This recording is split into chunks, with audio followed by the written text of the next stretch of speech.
Hello दोस्तों, स्वागत है आपका अपने YouTube channel RRB study point में। दोस्तों, आज हम इसके झा सर के द्वारा निकाला गया railway group D volume 2 book है, जिस क्वेश्चन को डिस्कशन करेंगे, जो कि सेट नंबर 4 का क्वेश्चन को हम डिस्कशन करेंगे।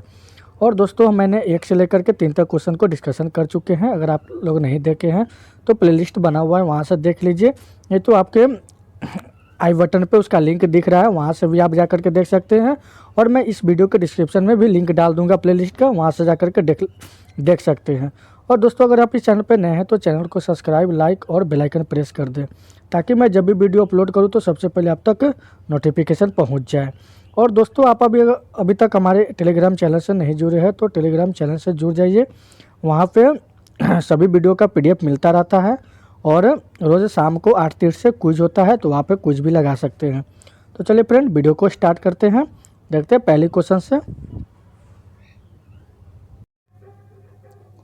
पहली क्वेश्चन है कि स्वतंत्रता के बाद रियासतों का एकीकरण में सबसे महत्वपूर्ण भूमिका किसके द्वारा निभाई गई है?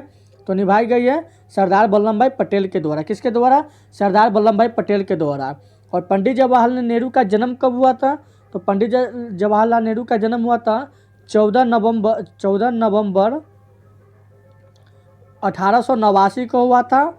और ये हुआ था इलाहाबाद में। कहाँ पे हुआ था? इलाहाबाद में हुआ था इनका जन्म। और डॉक्टर राजेंद्र प्रसाद के बारे में, तो डॉक्टर राजेंद्र प्रसाद 1934 में भारतीय राष्ट्रीय कांग्रेस के अधिवेशन में अध्यक्ष चुने गए थे।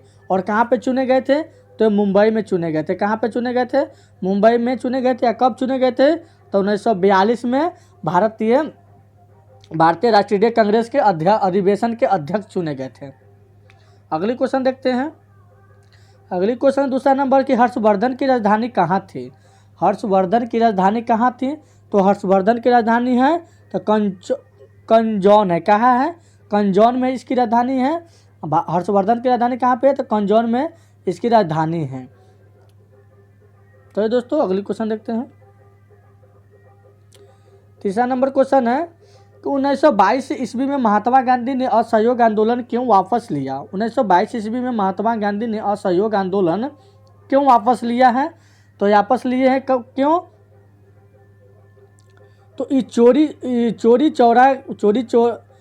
चौरी चौरा में हिंसात्मक घटना के कारण लिए थे। किसके कारण लिए थे? तो चौरी चौरा में हिंसात्मक घटना के कारण लिए थे। और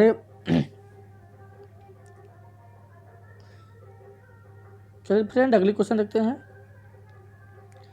चौथा नंबर क्वेश्चन है कि राज्य मानवाधिकार आयोग का अध्यक्ष होता है। राज्य मानवाधिकार आयोग का अध्यक्ष होता है, तो इसका अध्यक्ष कौन होता है? तो इसका अध्यक्ष होता है उच्च न्यायालय का सेवानिवृत्त मुख्य न्यायाधीश होते हैं। कौन होते हैं? तो उच्च न्यायालय का सेवानिवृत्त मुख्य न्यायाधीश होते हैं, तो राज्य मानवाधिकार आयोग का अध्यक्ष होते हैं। और ये संविधान कितने संविधान में गठन हुआ है? तो संविधान गठन हुआ है, जिसका संविधान क्या है फ्रेंड? तो इसका संविधान होगा तो ये कितने के संविधान में इस गठित हुआ है? तो 169वें हुआ है, फिर 171 के 1 में हुआ है, और ये हुआ है 171 के 2 में हुआ है। तीनों संविधान में ये गठित हुआ है। चलिए फ्रेंड, अगली क्वेश्चन को देखते हैं।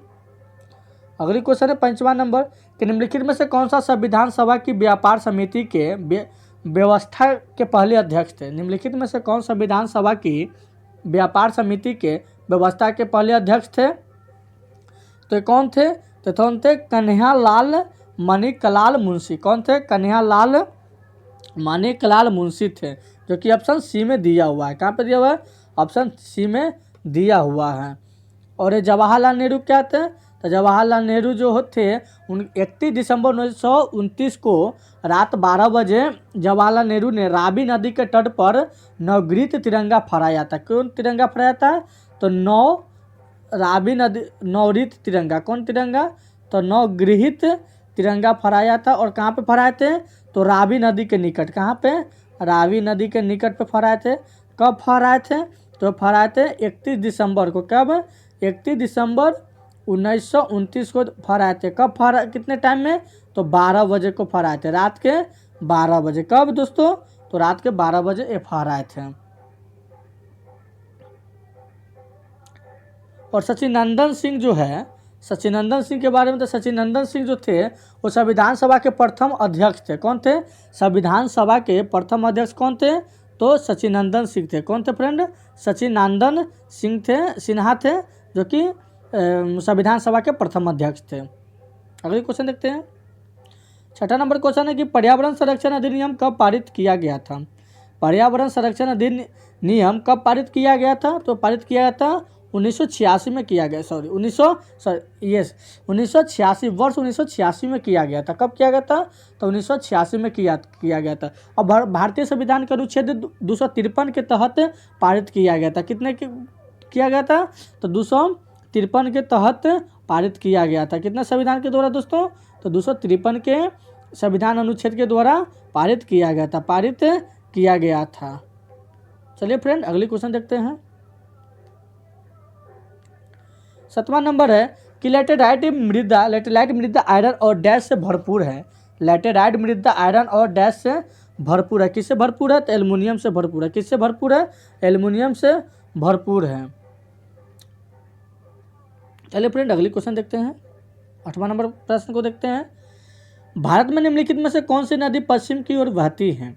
भारत में निम्नलिखित में से कौन सी नदी पश्चिम की ओर बहती है? तो कौन सी नदी है? तो नर्मदा नदी है। कौन सी नदी है जो बहती है? तो नर्मदा नदी है। और गोदावरी नदी कहाँ पे है? तो गोदावरी नदी जो है महाराष्ट्र के नासिक जिले से निकलती है। कहाँ से निकलती है गोदावरी नदी? तो महाराष्ट्र के नासिक नदी के से निकलती है। किससे निकलती है? नासिक जिले से निकलती है। गोदावरी नदी जो है महाराष्ट्र के नासिक जिले से निकलती है। और महानदी का प्रवाह दक्षिण के उत्तर तरफ से है। कहाँ है? तो महानदी का जो प्रवाह है वो दक्षिण से उत्तर की तरफ है। कहाँ से है? तो दक्षिण से एक सेकंड पर, दक्षिण से उत्तर की तरफ है।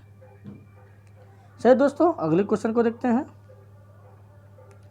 9वां नंबर क्वेश्चन है कि कोयला किस चट्टान में पाया जाता है? कोयला जो है किस चट्टान में पाया जाता है? तो कोयला पाया जाता है दोस्तों परतदान चट्टान में पाया जाता है। किस में पाया जाता है? परतदान चट्टान में पाया जाता है। अग्न्याय चट्टान क्या है? तो अग्न्याय चट्टान को प्राथमिक चट्टान भी कहते हैं। क्या कहते हैं? तो प्राथमिक चट्टान कहते हैं।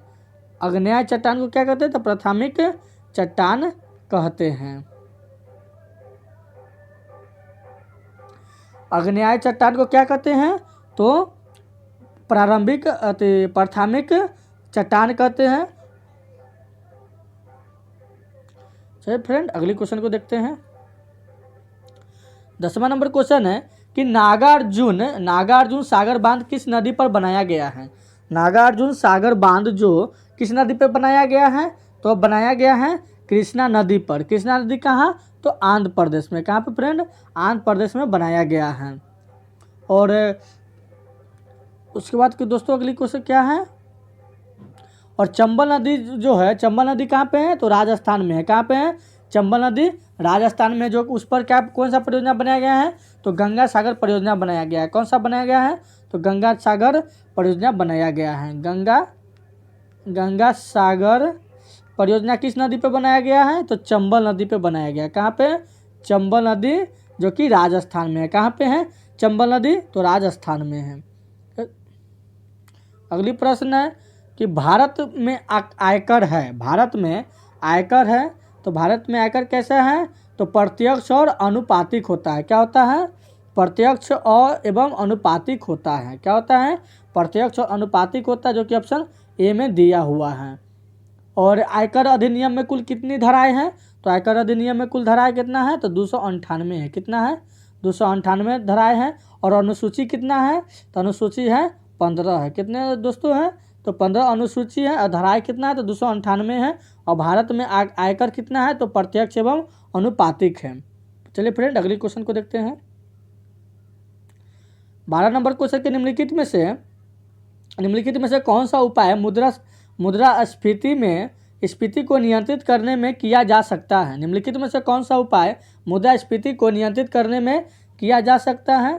तो इसका सही जवाब होगा उपयुक्त सभी हो जाएगा, जो कि साख एवं नियंत्रण भी आता है, सार्वजनिक व्यय की कमी भी आता है, सार्वजनिक वितरण प्रणाली का उचित उपयोग भी आता है। इसलिए ऑप्शन सभी हो जाएगा, जो कि ऑप्शन डी में दिया गया है फ्रेंड। चलिए फ्रेंड अगले क्वेश्चन देखते हैं। अगली क्वेश्चन है कि 2 के डब्ल्यू एच यानी 2 किलोवाट प्रति घंटा, यानी इसका क्या आंसर हो जाएगा। तो 1 किलोवाट बराबर होता है, 1 किलोवाट बराबर कितना होता है, 1000 वाट होता है। कितना होता है, 1000 वाट होता है। और 1 घंटा बराबर कितना होता है, तो 3600 सेकेंड होता है। कितना होता है, 3600 सेकेंड होता है। इसका फॉर्मूला होता है, एक सेकेंड फ्रेंड, थोड़ा सा उसको ऊपर करते हैं। 1 किलोवाट बराबर कितना होता है, तो 1 किलोवाट बराबर होता है 1000 वाट होता है। क्या होता है, 1000 वाट होता है। और 1 घंटा बराबर क्या होता है, तो 3600 सेकेंड होता है। कितना होता है, 3600 सेकेंड होता है फ्रेंड। इसका फॉर्मूला क्या है, तो 2kWh है। क्या है, 2kWh यानी 2 गुने किलोवाट का वैल्यू कितना है, तो 1000 है। कितना है, 1000 इंटू 1 घंटा बराबर कितना है, 3600 सेकेंड है। तो सारे को सोल्यूशन करेंगे तो कितना आ जाएगा फ्रेंड, तो सबको सोल्यूशन करेंगे तो आ जाएगा आपको 7 इंटू 6 के पावर 6 जूल हो जाएगा। कितना हो जाएगा, जूल हो जाएगा। सोल्यूशन करके देख लीजिएगा फ्रेंड, सही इसका ऑप्शन क्या हो जाएगा। तो 7:2 हो जाएगा। तो चलिए फ्रेंड स्क्रीनशॉट ले लीजिए। इसका ऑप्शन क्या हो जाएगा, ऑप्शन बी नंबर होगा। क्या होगा, ऑप्शन बी नंबर होगा। 7.2 इंटू 10 के पावर 6 जूल होगा। कितना होगा, 10 के पावर 6 जूल होगा। अगली प्रश्न है 14 नंबर कि 10 किलोग्राम वजन वाले सूटकेस को उठाकर एक प्लेटफॉर्म पर खड़े यात्री द्वारा किया गया कार्य है। 10 किलोग्राम वजन वाले सूटकेस को उठाकर एक प्लेटफॉर्म पर खड़े यात्री द्वारा किया गया कार्य क्या है। तो कार्य बराबर क्या होता है, थोड़ा सा ऊपर करते हैं। हाँ, कार्य बराबर क्या होता है, तो W बराबर होता है बल गुने बल की दिशा में विस्थापन। क्या होता है, दिशा में विस्थापन होता है, दिशा में विस्थापन होता है फ्रेंड। क्या होता है, विस्थापन होता है। यानी 10 गुना 0 बराबर 0 आंसर होगा। बल कितना दिया हुआ है, तो 10 किलो दिया हुआ है। और विस्थापन कितना है, तो विस्थापन नहीं दिया हुआ इसलिए 0 मानेंगे। तो विस्थापन 0 जब मानेंगे तो 10 में 0 से गुना करेंगे तो कितना होगा, तो 0 ही होगा आंसर उसका। चलिए अगली क्वेश्चन देखते हैं। 15 नंबर क्वेश्चन है कि निम्नलिखित में से कौन स्थिति ऊर्जा के उदाहरण है। निम्नलिखित में से कौन स्थिति ऊर्जा के उदाहरण है। पहला है घर की छत पर रखी एक ईंट। दूसरा है एक घड़ी की स्प्रिंग जब घूमती है। और तीसरा है स्पिंडी स्प्रिंग। चौथा है कि जल आपूर्ति प्रणाली के तहत ऊंचे जलाशय में संग्रहित पानी। तो इसका सही आंसर क्या हो जाएगा, तो सही आंसर होगा ऑप्शन डी होगा। क्या होगा, ऑप्शन डी हो जाएगा। ABCD चारों ऑप्शन सही हैं। चलिए अगली क्वेश्चन देखते हैं।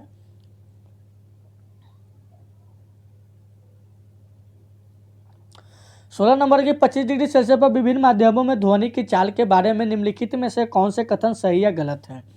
25 डिग्री सेल्सियस पर विभिन्न माध्यमों में ध्वनि की चाल के बारे में निम्नलिखित में से कौन से कथन सही और गलत है, सही या गलत है। कथन 1 में दिया हुआ है कि वायु में ध्वनि की चाल 346 मीटर पर सेकेंड होती है। कथन फर्स्ट में कह रहा है कि वायु में ध्वनि की चाल 346 मीटर पर सेकेंड होती है। तो ऑप्शन सही है। क्या है, सही है, कथन ए सही है। कथन 2 कह रहा है कि जल आसूत में ध्वनि की चाल 1498 मीटर पर सेकेंड होती है। ये भी कथन सही है।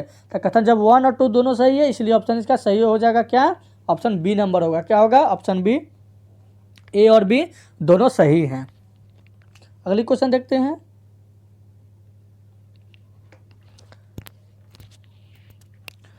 अगली क्वेश्चन दिया हुआ 17 नंबर क्वेश्चन है कि एक समतल दर्पण के लिए छवि होती है। एक समतल दर्पण के लिए छवि होती है। तो इसकी छवि क्या होती है, तो इसका छवि होती है फ्रेंड आभासी और पार्श्व होती है। क्या होती है, आभासी पार्श्व उल्टी होती है। आभासी और पार्श्व उल्टी होती है। अगली क्वेश्चन देखते हैं। 18 नंबर क्वेश्चन है कि वाहनों में अपनी व्यापक दृष्टि क्षेत्र के लिए कौन सा दर्पण पीछे देखने के रूप में प्रयोग किया जाता है। वाहनों में अपनी व्यापक दृष्टि क्षेत्र के लिए कौन सा दर्पण पीछे देखने के रूप में प्रयोग किया जाता है? तो प्रयोग किया जाता है उत्तल दर्पण किया जाता है। कौन सा किया जाता है? तो उत्तल दर्पण किया जाता है। और उत्तल दर्पण का उपयोग सोडियम परावर्तक लैंप में अपवर्तक के रूप में किया जाता है। किसके? सोडियम जो सोडियम दर्पण उत्तल दर्पण जो है, उत्तल दर्पण को सोडियम परावर्तक क्या है? सोडियम परावर्तक लैंप में परावर्तक के रूप में किया जाता है इसका उपयोग। और उत्तल दर्पण का उपयोग गाड़ी में चालक के सीट के पास पीछे के प्रतिबिंब को देखने के लिए किया जाता है, जो कि इसे साइड मिरर कहते हैं। क्या कहते हैं? साइड मिरर के रूप में कहते हैं। चलिए फ्रेंड, अगले क्वेश्चन देखते हैं। 19 नंबर क्वेश्चन है कि विद्युत बल्ब के एक फिलामेंट द्वारा 3 मिनट में 0.8 एम्पियर की धारा खींची जाती है। परिपथ के माध्यम से प्रवाहित होने वाला आवेश डैश सी है। क्या है? डैश सी है। विद्युत बल्ब के एक फिलामेंट द्वारा 3 मीटर में 0.8 एम्पियर की धारा खींची जाती है। परिपथ के माध्यम में प्रवाहित होने वाला आवेश डैश सी है। कितना है? डैश सी है। चलिए फ्रेंड, थोड़ा सा ऊपर करके क्वेश्चन को सॉल्यूशन करते हैं, देखते हैं। यानी टी जो समय जो दिया हुआ है वो समय कितना दिया हुआ है? तो 3 मिनट दिया हुआ है। कितना दिया हुआ है? 3 मिनट। यानी इसको सेकंड में चेंज करेंगे तो कितना हो जाएगा? 180 हो जाएगा। क्या हो जाएगा? 180 सेकंड हो जाएगा। कितना होगा फ्रेंड? 180 सेकंड। यानी 1 मिनट में 60 सेकंड, तो 3 मिनट में 180 सेकंड हो जाएगा। धारा कितना दिया हुआ है? तो धारा आई बराबर कितना है? तो 0.8 एम्पियर दिया हुआ है। कितना दिया हुआ है? 0.8 एक सेकंड फ्रेंड 0.8 एम्पियर दिया हुआ है। तो इसको क्या करा है कि प्रभावित आवेश निकालने के लिए कर रहा था। क्यू बराबर क्या होता है? आई टी होता है। क्या होता है? I T. क्यू बराबर आई टी होता है। तो आई का मान कितना दिया हुआ है? 0.8 दिया हुआ इंटू 180 बराबर में गुना करेंगे तो 144 कैलोरी हो जाएगा, यानी सी हो जाएगा। कितना होगा? 144 सी हो जाएगा, जो कि आपको ऑप्शन कितने में दिया हुआ है? तो ऑप्शन बी में दिया हुआ है। कितने में दिया हुआ है?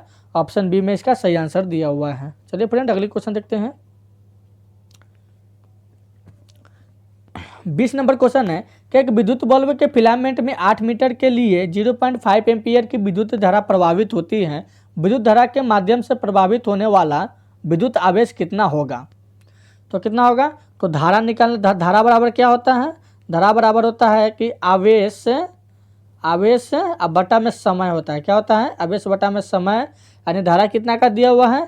तो 0.5 एम्पियर का दिया हुआ है। और बराबर में आवेश नहीं है तो आवेश जस के तस रहेगा। और उसके बाद क्या होगा? एक सेकंड फ्रेंड, कलर चेंज कर लेता हूँ। चलिए, उसके बाद होता है क्या है? तो 8 गुना हो जाएगा 60। कितना होगा? 8 गुना 60 यानी कितना हो जाएगा? तो आवेश अगर हम इधर ले लेते हैं, आवेश को हम कॉमन ले लेंगे, नीचे 1 मान के हम क्रॉस गुना कर लेंगे, तो आवेश को इधर ले लेंगे तो कितना हो जाएगा? 8 गुना 60 है। और फिर गुना में हो जाएगा कितना? गुना में हो जाएगा 0.5 हो जाएगा। कितना होगा? 0.5। तो सबको गुना करेंगे तो कितना जाएगा फ्रेंड? तो गुना करने के बाद आता है 240 कैलोरी हो जाएगा। 240 सी हो जाएगा। कितना होगा? 240 सी, जो कि आपका ऑप्शन बी में ए में दिया हुआ है। कितने में दिया हुआ है? ऑप्शन ए में दिया हुआ है। चलिए अगले क्वेश्चन को देखते हैं। 21 नंबर क्वेश्चन है कि किसने विद्युत चुंबकत्व और प्रकाश के संयोजन द्वारा यह प्रदर्शित किया कि प्रकाश एक विद्युत चुंबकीय तरंग है। तो इसका सही आंसर क्या होगा? तो जेम्स मैक्सवेल ने किया था। कौन किया है? जेम्स मैक्सवेल ने किया है। इन्होंने 1865 ईस्वी में विद्युत चुंबकीय सिद्धांत का प्रतिपादन किया था। कब किया था? तो 1865 में। कब? 1865 में विद्युत चुंबकीय सिद्धांत का प्रतिपादन किया था। विद्युत चुंबकीय सिद्धांत का प्रतिपादन किसने किया था?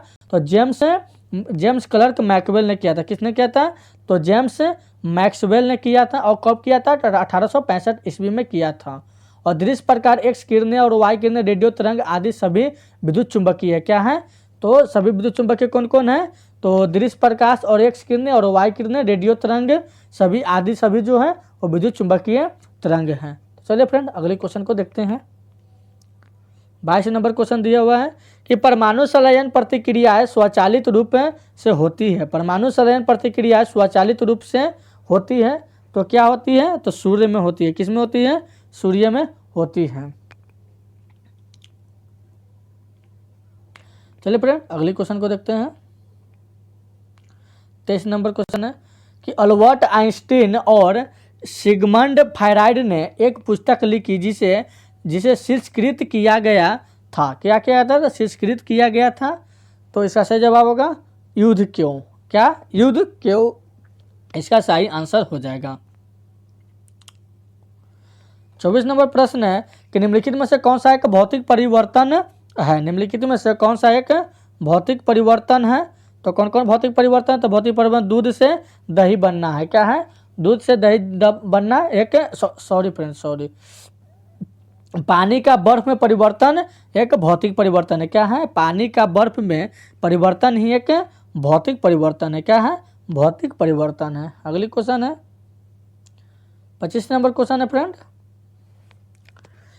कि नाइट्रोजन के 0.6 अणु का द्रव्यमान है। नाइट्रोजन के 0.6 अणु का द्रव्यमान है। तो कितना उसका द्रव्यमान है? तो इसका द्रव्यमान है 16.8 ग्राम है। क्या है? 16.8 ग्राम है। तो कैसे हो जाएगा 16.8 ग्राम? तो N2 बराबर में है। N2 बराबर में कितना हो जाएगा फ्रेंड? तो 0.6 है। क्या है? N2 के 0.6 अणु का द्रव्यमान होता है 0.6 इंटू 28 होगा। कितना होगा? 28। इसलिए होगा, इसका मान कितना हो जाएगा गुना करेंगे तो 8 छक 48 हो जाएगा। और उसके बाद क्या हो जाएगा?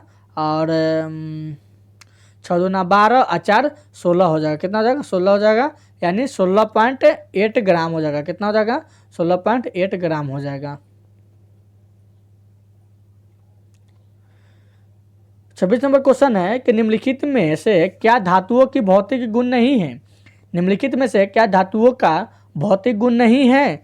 तो भौतिक गुण नहीं है तो केवल ठोस अवस्था में होते हैं। क्या चीज में होते हैं? तो केवल ठोस अवस्था में होते हैं। अगली क्वेश्चन देखते हैं 27 नंबर को। निम्नलिखित में से कौन सा कथन सही या गलत है? निम्नलिखित में से कौन सा कथन सही गलत है? तो कथन 1 में दिया हुआ कि H2SO4 का प्रयोग पेट्रोलियम के परिष्करण में सल्फर और अन्य यौगिकों को हटाने के लिए किया जाता है।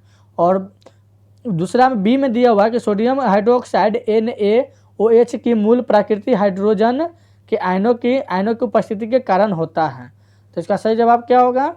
तो इसका सही जवाब हो जाएगा ऑप्शन ए नंबर होगा। सिर्फ क्या होगा? ऑप्शन ए होगा, बी गलत होगा, ऑप्शन ए ही सही है। अगले प्रश्न देखते हैं 28 नंबर के चौथे और पांचवें आवर्त में है। चौथे और पांचवें आवर्त में क्या है? तो 18 तत्व है। क्या है? 18 तत्व हैं। और सबसे पहले रूसी रासायनिक शास्त्री मेंडलीफ ने सन 1869 में आवर्त नियम प्रस्तुत किए तथा और तत्वों को एक सारणी के रूप में प्रस्तुत किए थे। तो किसने किए थे? तो ये किए थे फ्रेंड रूसी रसायन शास्त्री मेंडलीफ ने। किसने किए थे? मेंडलीफ ने किए थे। और कब किए थे? तो 1869 ईस्वी में किए थे। चलिए अगली क्वेश्चन को देखते हैं 29 नंबर क्वेश्चन है कि कार्बन का निम्नलिखित में से कौन सा अपरूप धातु कर्म में अपचायक माध्यम के रूप में करता है? तो कौन करता है? तो कोक करता है। क्या करता है? कोक करता है। कोक में लगभग 80 से 85% कार्बन होता है। क्या होता है? 80 से 85% कोक में कार्बन होता है। किस में कार्बन होता है? तो कोक में 80 से 85% ही कार्बन होता है। और कोक के प्रयोग से जल गैस एवं प्रोड्यूसर गैस जैसे गैसीय ईंधन भी बनते हैं। क्या बनते हैं? गैसीय ईंधन भी बनते हैं। यह कोयले से प्राप्त किया जाने वाला ठोस ईंधन है। क्या है? यह कोयले से प्राप्त किया जाने वाला ठोस ईंधन है। कौन ईंधन है ठोस ईंधन? तो कोक है। अगली क्वेश्चन 30 नंबर की ब्लीचिंग पाउडर में डैश ब्लीचिंग एजेंट विद्वान होते हैं। ब्लीचिंग पाउडर में डैश ब्लीचिंग एजेंट विद्वान होते हैं। तो विद्वान होते हैं क्लोरीन होते हैं। कौन होते हैं? क्लोरीन होते हैं। और ब्लीचिंग पाउडर का रासायनिक सूत्र क्या होता है? तो इसका रासायनिक सूत्र होता है CaOCl2 होता है। क्या होता है? CaOCl2 होता है। और पीने के जल के शुद्धिकरण में इसका उपयोग किया जाता है। किसमें किया जाता है? तो पीने के जल में शुद्धिकरण में इसका उपयोग किया जाता है। किसका? तो ब्लीचिंग पाउडर का उपयोग किया जाता है। अगली क्वेश्चन है 31 नंबर की। एक सामान्य मानव शरीर कोशिका में क्रोमोसोम होती है। एक सामान्य मानव शरीर कोशिका में क्रोमोसोम होती है। तो कितने क्रोमोसोम होती है? तो 46 होते हैं। कितने होते हैं? 46 होती है, यानी 23 जोड़ी होती है। क्या होती है? तेज चोरी होती है। अगली क्वेश्चन देखते हैं। 32 नंबर के पुरजनन का अर्थ डैश है। पुरजनन का अर्थ डैश है, तो यह अर्थ है छोटे खंड से जीव के छोटे खंड से जीव के पूरे शरीर का निर्माण करता है। कौन? तो पुरजनन करता है। क्या कहा जाता है? पुंजनन करता है। और वैज्ञानिक वर्गीकरण की मूल इकाई क्या है? वैज्ञानिक वर्गीकरण की मूल इकाई क्या है? तो जाति है। क्या है? जाति है मूल इकाई। चलिए अगली क्वेश्चन देखते हैं। 34 नंबर क्वेश्चन है कि निम्नलिखित में से छोड़े गए श्वास में डैश शामिल होता है। निम्नलिखित में से छोड़े गए श्वास में डैश शामिल होता है। तो क्या शामिल होता है? तो नाइट्रोजन शामिल होता है। क्या होता है? नाइट्रोजन शामिल होता है। 35 नंबर क्वेश्चन है कि डायलिसिस का उपयोग तब किया जाता है जब किसी रोगी को डैश संबंधित गंभीर समस्या होती है। डायलिसिस का उपयोग तब किया जाता है जब किसी रोगी को डैश संबंधित गंभीर समस्या होती है। तो समस्या किसके लिए होती है? तो गुर्दा के लिए होती है। किसके लिए? गुर्दा के लिए होती है।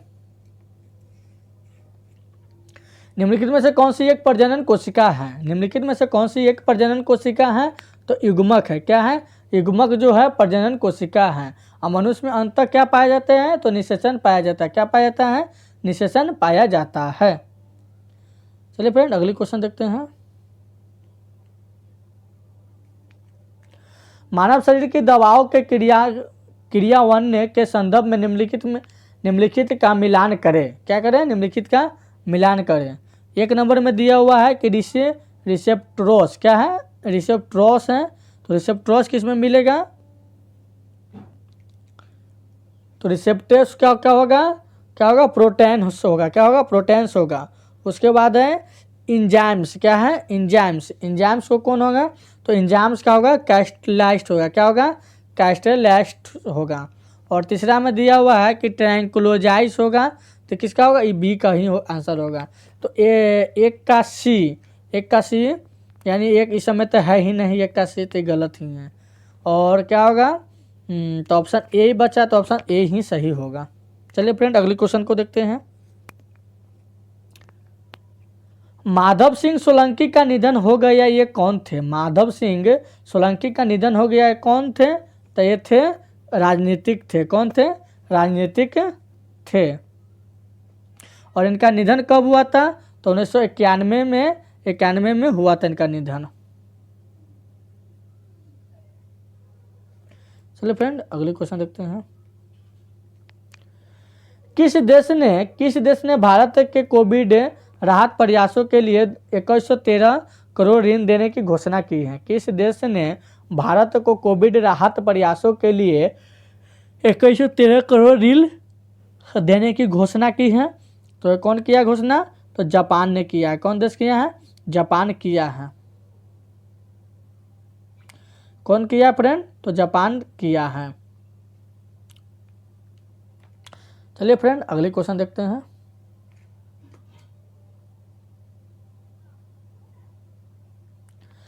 चालीस नंबर क्वेश्चन है कि 26वें अंतर्राष्ट्रीय कोलकाता फिल्म महोत्सव का उद्घाटन किसने किया था?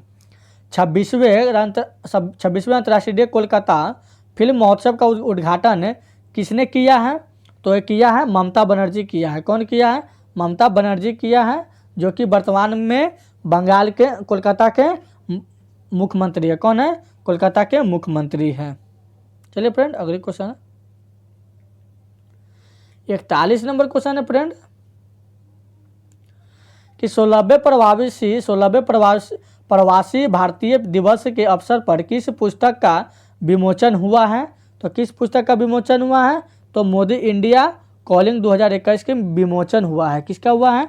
तो मोदी इंडिया कॉलिंग 2021 का विमोचन हुआ है।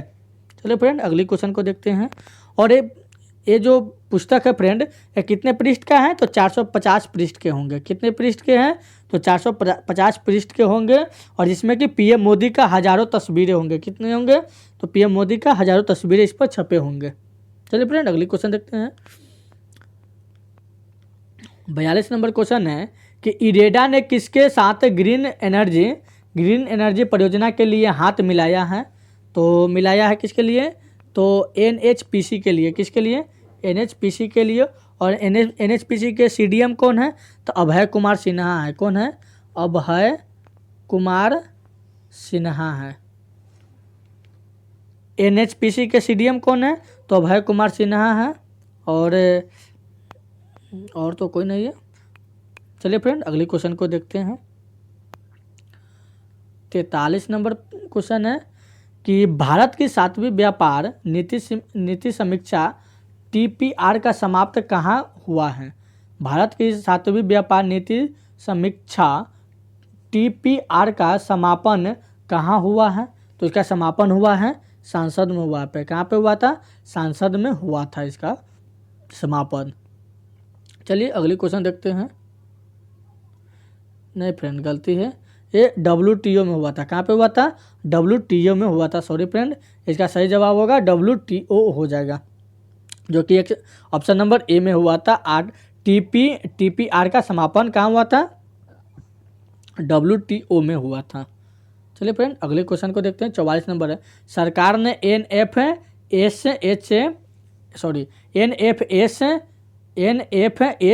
5 के निष्कर्षों का अध्ययन करने के लिए किसके नेतृत्व में पैनल गठित हुआ है? तो एक गठित हुआ था प्रीति पंत के। किसके? प्रीति पंत के नेतृत्व में हुआ था गठित। अगली क्वेश्चन है कि ट्विटर ने किसके अकाउंट को निलंबित कर दिया है? ट्विटर ने किसके अकाउंट को निलंबित किया है? तो किया है, एक सेकेंड, ट्विटर ने किसके अकाउंट को निलंबित किया है? तो किया है डोनाल्ड ट्रंप को। किसके अकाउंट को? डोनाल्ड ट्रंप को निलंबित किया है। किसको किया है? तो डोनाल्ड ट्रंप के ट्विटर अकाउंट को निलंबित कर दिया गया है। तो चलिए फ्रेंड आज की क्वेश्चन यहीं पे समाप्त होती है। वीडियो अगर अच्छा लगे तो चैनल को सब्सक्राइब, लाइक और शेयर कर दीजिएगा। और अभी तक आप हमारे टेलीग्राम चैनल से नहीं जुड़े हैं तो टेलीग्राम चैनल से जुड़ जाइए। टेलीग्राम चैनल का लिंक आपको वीडियो के डिस्क्रिप्शन में मिल जाएगा। चलिए फ्रेंड आज की क्वेश्चन यहीं पे समाप्त होती है। जय